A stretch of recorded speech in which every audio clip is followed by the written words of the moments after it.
Let's go live now to CBS News Chief White House correspondent Nancy Cordes, close to President-elect Donald Trump in West Palm Beach, Florida. Trump now posting to social media, Nancy, about this deal. What can you tell us about that?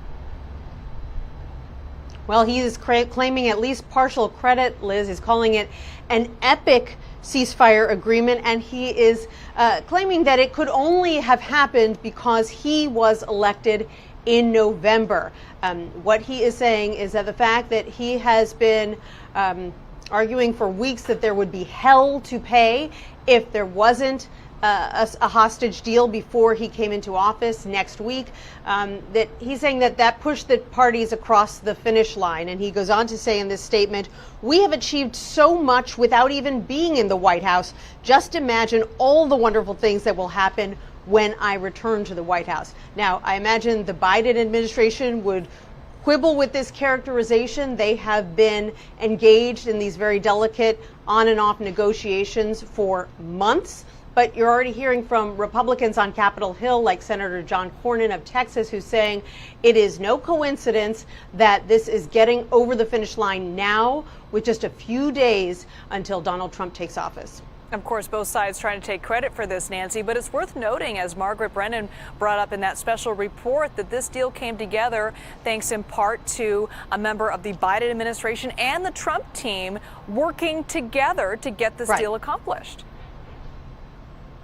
Right. This was an unusual situation where the Biden team really looped in Trump negotiators from the very beginning, kept them posted on every twist and turn in this negotiation, in part because the Biden administration is hoping to influence Trump on the Middle East going forward when he is president and the Biden team doesn't have any say anymore. They know that Trump views the situation there somewhat differently than they do, and they thought that this was a way to kind of bring his team in on the early side so he would understand some of the complexities that they have been dealing with ever since this war first broke out a year and a half ago.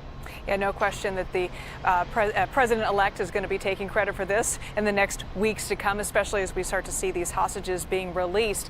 Any indication, has the president given any indication on the other foreign conflicts that are happening right now and what he plans to do in those particular conflicts? Well, he's made it very clear that he would like to see the war in Ukraine come to an end. In fact, Pete Hegseth, his nominee for Secretary of Defense, said something interesting yesterday. He said, "We all know who the aggressor is in that war," meaning Russia,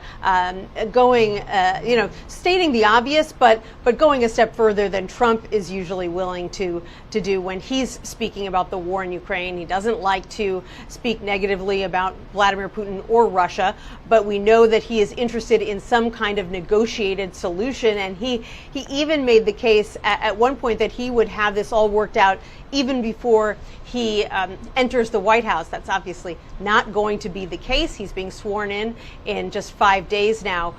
But he has said that he wants to get this dealt with quite quickly. So we'll be able to watch and see if he actually has a plan to do that, if he has a plan to bring the leaders to the table, something that they have been unwilling to do once he takes office on January 20th.